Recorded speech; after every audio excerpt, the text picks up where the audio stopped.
Hello everyone, this is Ana Kabugaran Vlogger, a day in a life as a content creator. Ngayong araw nga pala, gagawa nga pala kami ng ulam. Nakita nga na pala namin sa TikTok yung Topo Square, kaya naman gagayahin namin yan. Sa halagang 84 pesos nga makakagawa ka na nga rin pala ng Topo Square. Fast forward nga, nakabili na kami ng ingredients dito. Kung gusto niyo nga pala malaman kung ano yung mga ingredients, lalagay ko na nga pala sa yellow basket. Char! Siyempre, ilalagay ko yung mga ingredients sa comment section. Pa-cube yung alam palang hiwain para naman juicy yung loob at masarap. Sa 4 na pirasong tokwa nga pala, 16 na piraso yung nagawa ko. Pwedeng-pwede nyo na rin pala siyang ulamin dahil sobrang sarap nga pala ng unang tikim ko. Inayos ko na rin pala yung pang-breading para naman makapagsimula na ako sa pagluluto. Pagkalagay ko nga pala ng breading mix, naglagay na nga rin pala ako ng pamintang durog. Nilagyan ko na nga rin pala yan ng asin para naman may lasa. Ganyan nga lang pala yung lagayan namin, kaya pagpasensyahan nyo na. Nagbatik na nga rin pala ako ng itlog dito para naman makapagsimula na kami magluto. Naglagay na nga rin pala ako ng isang kurat na asin para naman may lasa kahit papano. Sisimulan ko na nga rin pala mag-coat ng tokwa dito, kaya ito na nga rin pala. Nagpatulong na nga rin pala ako sa ate ko neto para naman mabilis kaming matapos. By the way nga pala, nagugas nga pala ako ng kamay. Fast forward na nga pala, ito na nga pala lahat na nagawa namin.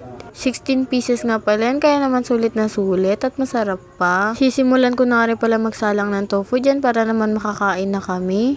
Dapat nga pala medium heat lang yung apoy nyo para naman hindi siya masasunog. Ihango na nga pala yung tofu dito, kaya naman gagawa na nga rin pala ako ng sauce na gagamitin namin. Pinagalo-halo ko nga lang pala dito yung mayonnaise at saka oyster sauce. 2 kutsara nga pala ng oyster sauce, yan hindi ko lang pala na-videohan.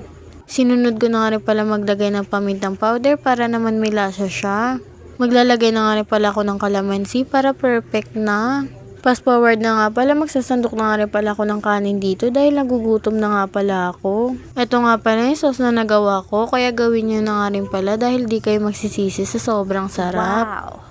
Ito na nga rin pala itsura niyan at nagsisimula na nga pala akong kumain neto at muntikan pa nga matapon. Dahil may natira pa nga spring onion, nilalagay ko na nga rin pala sa ibabaw ng kanin ko para naman may pa-design. Ay wow, design! Kumuha na nga rin pala ako ng ulam at binigyan ko na nga rin pala sila ate para naman makakain na kami. Yan nga pala yung ulam ko.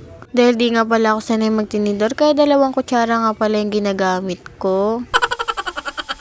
Magugulat ka nga sa sobrang sarap. Di ko nga alam na ganito pala to kasarap. Buti na lang ginawa ko. Mabilis nga lang pala siyang lutuin kasi hindi naman siya piniprito ng matagal, saglit lang dahil di nga to pwedeng masunog. Dahil pag nasunog to, ano nang lasa? Di sunog, diba? Sulit na sulit nga pala 84 pesos mo dito. Sa halagang 84 pesos nga, masarap na yung kakainin mo, busog ka pa. Sa mga nanonood nga pala sa akin dyan, mag-comment nga pala kayo para naman nalalaman ko kung hanggang saan na nakakarating tong video ko. Patapos na nga rin pala ako kumain neto. Ito nga yung mga ulam ko, hindi pa rin nauubos. Titiran ko nga pala si Papa dahil gusto nga rin pala to ni Papa na ulamin. Ibibigay ko na nga lang pala sa kanya yung natira kong ulam dahil hindi ko na nga rin pala yan makakain. Ilalagay ko na nga rin pala yan sa platito para naman magkakasama na at wala nang hugasin. Iinom na nga rin pala ako ng tubig dito para naman makapag-dessert na tayo. Ay wow, dessert! Ito nga pala yung ginawa kong coffee jelly nung sa vlog 28 ko, kaya panoorin nyo na nga rin pala yun. May nagpapa-shoutout nga pala sa atin. Shoutout nga pala sa inyong dalawa. Thank you po sa pagsasuporta. Pa-like, follow, and share nga pala ng page ko. Salamat sa panonood!